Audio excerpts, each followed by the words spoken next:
starting to see a couple of chollas to the right over there. And up ahead, a saguaro or two. Still not a lot. We will see more.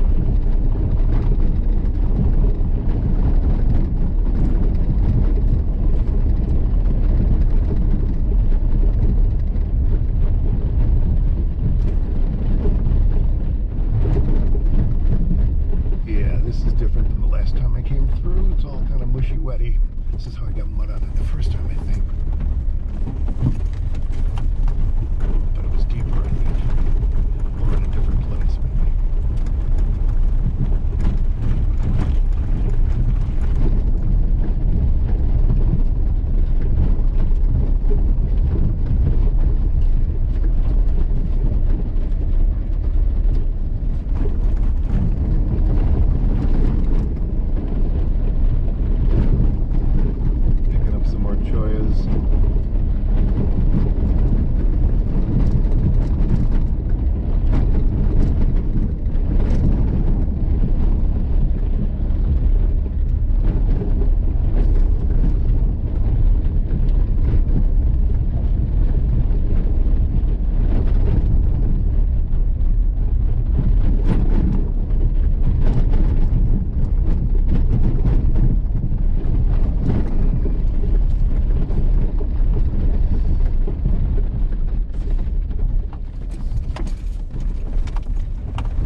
Is across our path up ahead,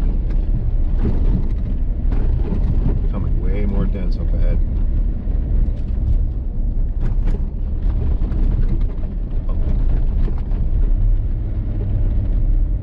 It's amazing, some of these stretches of the road back here are nice and flat and relatively in good shape, but then you come across parts that are definitely not.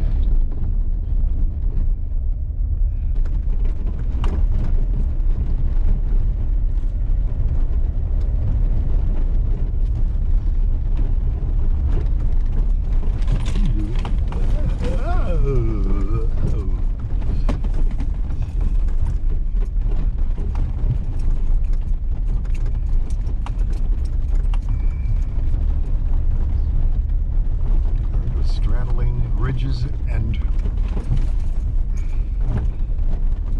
ruts. Lots of cholla now. Quite beautiful.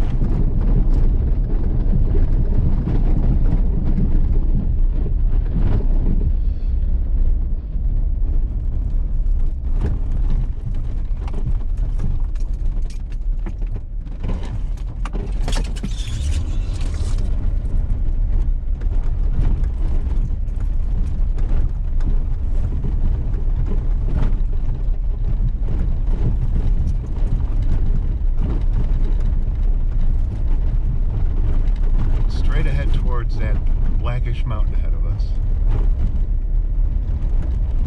It's getting lit up by the early morning sun. It is 8 to 10 in the morning. Beautiful cholla forest now. Very cool. I hope you are enjoying this. Sorry. Oh, wow. Wow. Wow. They're everywhere.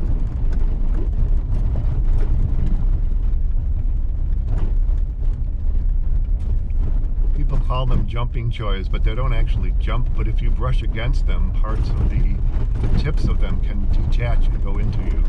So they don't really jump. You just have to not be right next to them.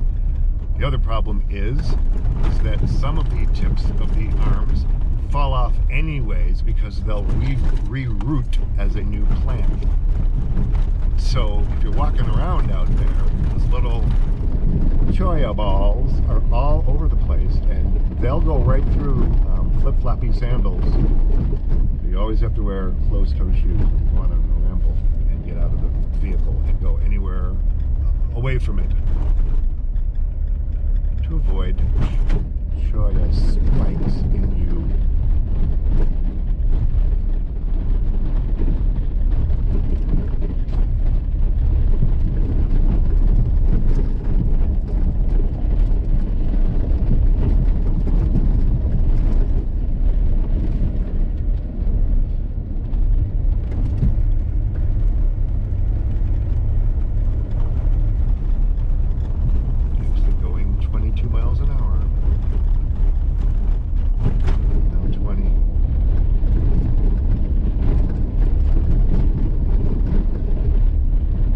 Dense chollas, Palo Verde on our right, nice bright greenish bark.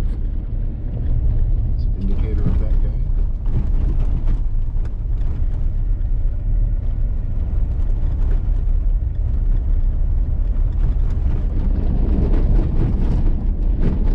So long ago, parts of this Sonoran Desert National Monument where we are now was part of the Barry Goldwater Tactical Air Force Range, which is on the other side of these mountains ahead of us.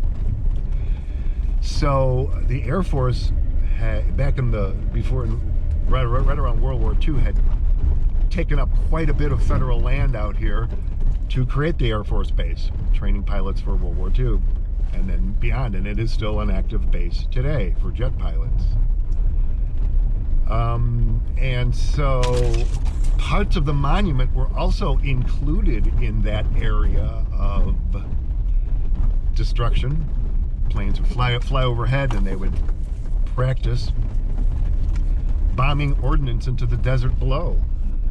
And in the actual gunnery range on the other side, I use Google Earth a lot when I go exploring Jeep roads, but I also use it just to check around and see what's on the surface of the earth.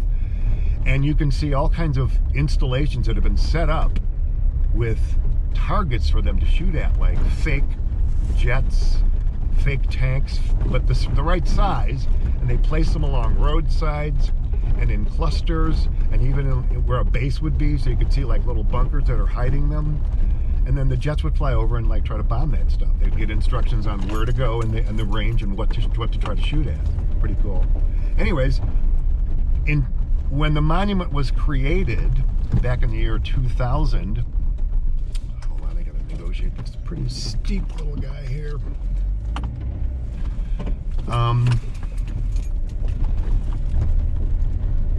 The Air Force gave up some of its land to create the monument, and so the bombing range no longer used this southwestern part of the proposed national monument. So it incorporated some of the old bombing range. So what they did was, it's open to public use, but in order to use Area A and the Bender Springs area, which are both, one of them, the Area A is former bombing range, and the Bender Springs area is still Air Force land, which is allowed public access as long as they're not